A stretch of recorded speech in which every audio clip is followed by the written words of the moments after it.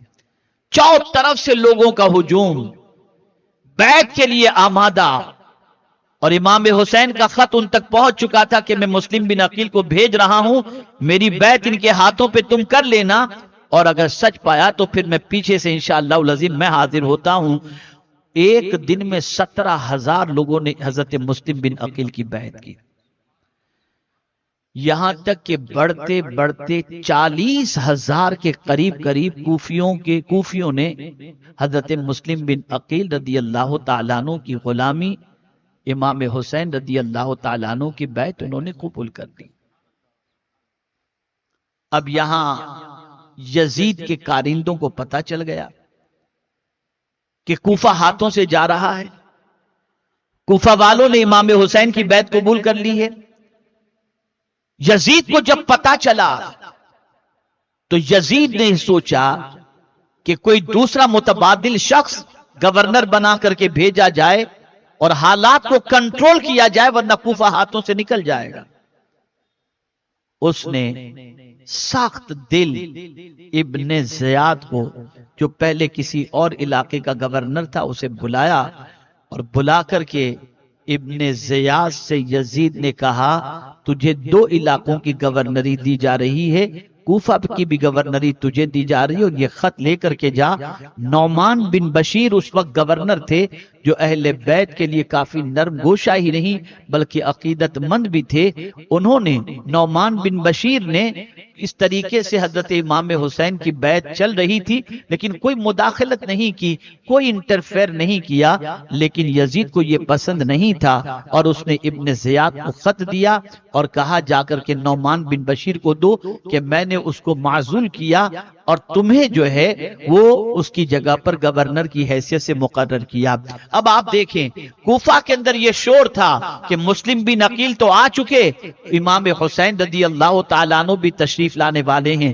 حضرت مسلم بن عقیل کی شہادت کے ایک دن پہلے حضرت مسلم بن عقیل نے خط دے کر کے روانہ کیا تھا کسی کو امام حسین کے پاس کہ یہاں کے حالات بڑے سازگار ہیں اور آپ تشریف لا سکتے ہیں. وہ خط لے کر جانے والا جیسے ہی روانہ ہوا، وہ تو نکل چکا تھا خط لے کر، اور کوفہ والے بھی جان رہے تھے کہ امام حسین رضی اللہ تعالیٰ عنہ تک خط روانہ ہو چکا ہے اور وہ تشریف لانے والے ہیں، اس لیے کوفہ والے مطمئن تھے. لیکن میرے پیارے آقا صلی اللہ علیہ وسلم کے پیارے دیوانوں، یزید نے چال چلی، ابن زیاد کو گورنر بنایا. اب آپ دیکھیے ابن زیاد کتنا بڑا مکار تھا اور کتنا بڑا عیار تھا. وہ راستہ جو حجاز سے آتا ہے، شام سے نہیں، مکے سے جو راستہ تھا، اس راستے سے اپنی سواری لے کر اور جبے قبے کے اندر چہرہ ڈھانک کر کے اس طریقے سے آیا کہ کوفہ والوں نے سمجھا کہ امام حسین تشریف لا رہے ہیں.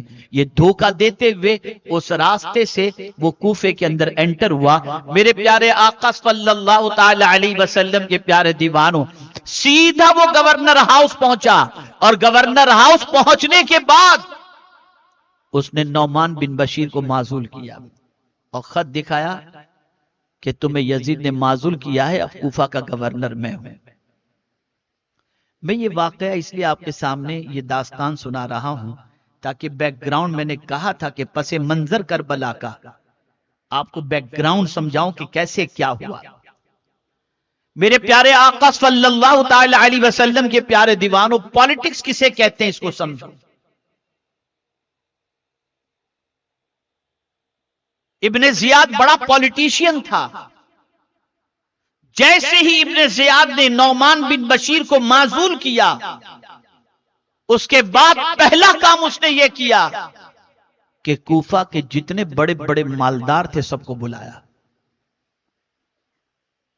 اور بلا کر کے کچھ لوگوں کو سزا دی، کچھ لوگوں کو ڈرایا، کچھ لوگوں کو ماضی کے احسانات یاد دلائے اور کہا کہ حسین کا ساتھ چھوڑ دو ورنہ اپنے انجام کے لیے تیار رہو. اب وہ لوگ جنہوں نے وعدہ کیا تھا امام حسین کے ساتھ،